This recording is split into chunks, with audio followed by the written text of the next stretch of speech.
What's up YouTube, it's Cards with Michael. Today, we're opening another Adventures in the Forgotten Realms Collector Booster. Wahoo! Today's sponsored by Randy, and let's get to it. So,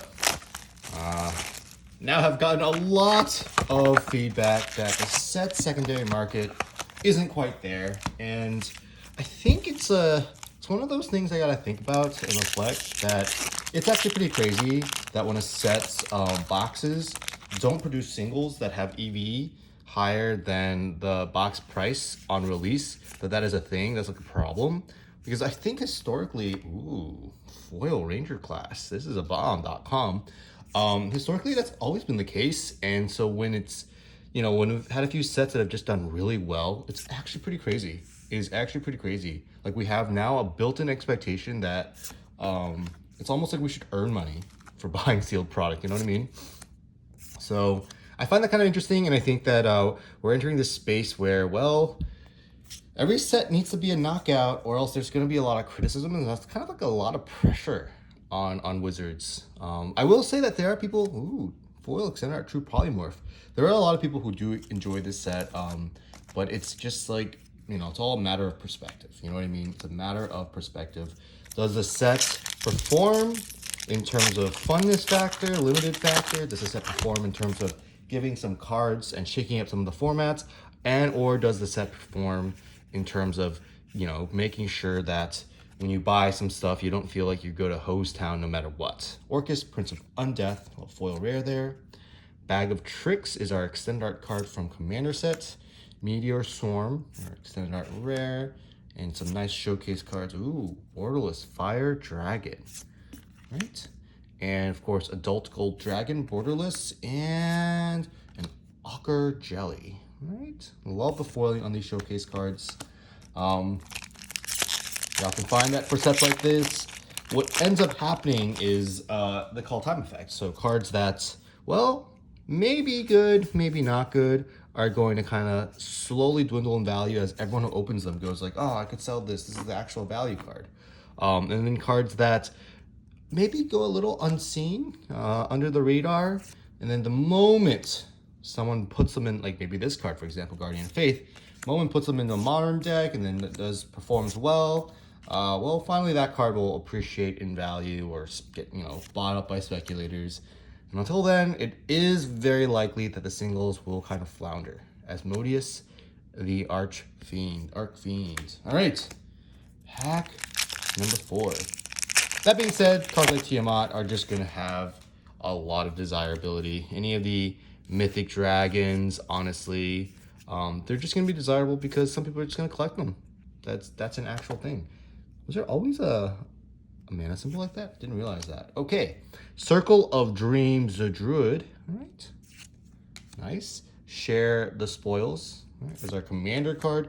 Asmodeus, Purple Worm, Brunor, and Delina, Wild Mage. Then we have Gretchen Titrulo. It's so nice. I love the way that there's this tint. I think they can start evolving that to something else, but this is really nice. And a foil extended art Loyal Warhound. All right, on to the next pack. Another thing that I noticed about this set is, well, there is a distinct amount of fun that you can get from drafts. The rolling dice is kind of a fun gimmick, but it's just like there's some pretty interesting archetypes. Oh my gosh, the Book of Exalted Deeds. Had a draft last night at the shop. Looks like black-red is quite powerful, just being able to have a lot of removal spells in your arsenal. All right, here we go. Den of the Bugbear, module form. All right, and wow, it's the first time I've ever seen this in borderless. Zariel, Archduke of Avernus. Neat. That's so nice looking. This just feels so Rakdos-y, so it's kind of surprised to me that she's only red. That's so nice. All right, put that to the side. That's a highlight. And of course, our foil token. All right, on to the next pack. Here we go.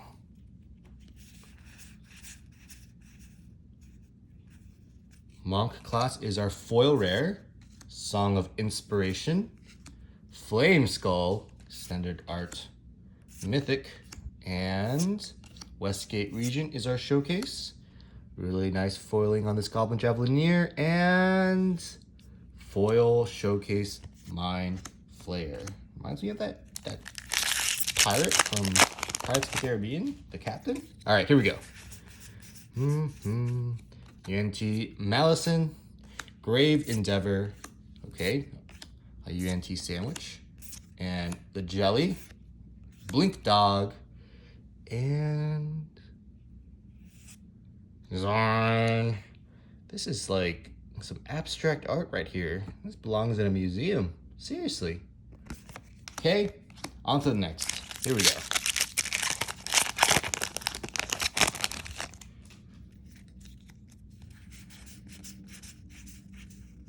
Oh my gosh, this is 3 in a row. Every single box we've opened so far has produced a Tiamat. This is awesome.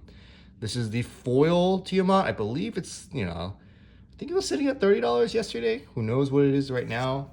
Of course, just the foil, traditional frame version is not exactly going to be the most valuable considering there's a borderless version, but still, it's nice to get. Hall of Storm Giants. Is this like the biggest manland possible? Actually, no, the Hydra one technically has X. Can technically be stronger. And Skeletal Swarming. Foil Extended Art. I've pulled a couple of these already. All right. Card feels like it belongs in Battle for Zendikar for some reason. But maybe that's because of the party mechanic. It's so strange that they didn't revisit the party mechanic. Kind of nuts, actually, honestly. All right, here we go. Foil Rare Meteor Swarm. All right. Chaos Dragon. Didn't realize this was a thing. Okay. Oh, that's a fun card. 4 mana, 3 mana for 4/4 flying. Eye of Vecna, nice little control card. The Beholder, Drizzt, and yes, we got one of the borderless mythic dragons. This is Icingdeath Frost Tyrant. 4 mana for 4/3 with a die trigger, death trigger, and some just really neat foiling. Look at that. That's so neat. All right. Next pack we have.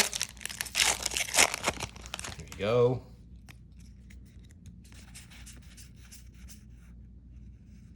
Dungeon Descent is our foil rare. Druid of Purification. It's our extended art commander card. Ah, what a fun card. All right, they designed some well-designed commander cards for sure. Here we go. Gelatinous Cube, Gnoll Hunter, and ooh, this is foil, but you can't really tell.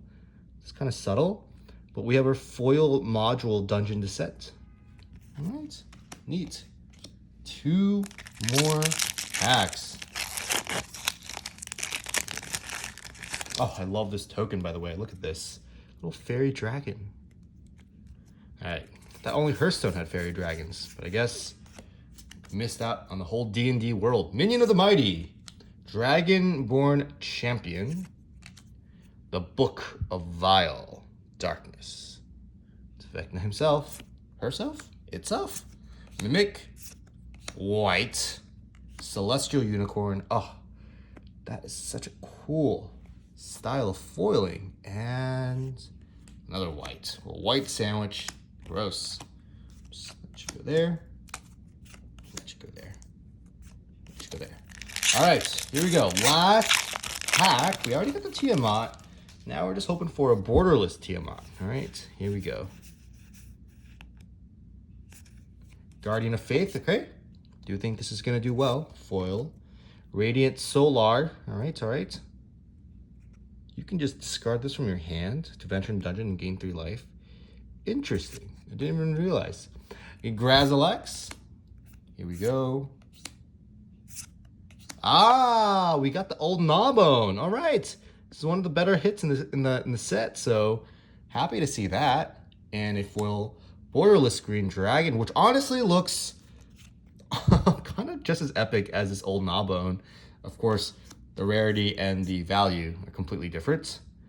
And a Vlomph. All right. Foil extended art. That's the box, guys. I think two of the highlights are definitely this Tiamat and this foil borderless Zariel. I don't really see foil borderless planeswalkers that often, so it's neat to see them. And guys, thank you for watching. Randy, thank you for sponsoring this. And guys, I'll see you on the next one.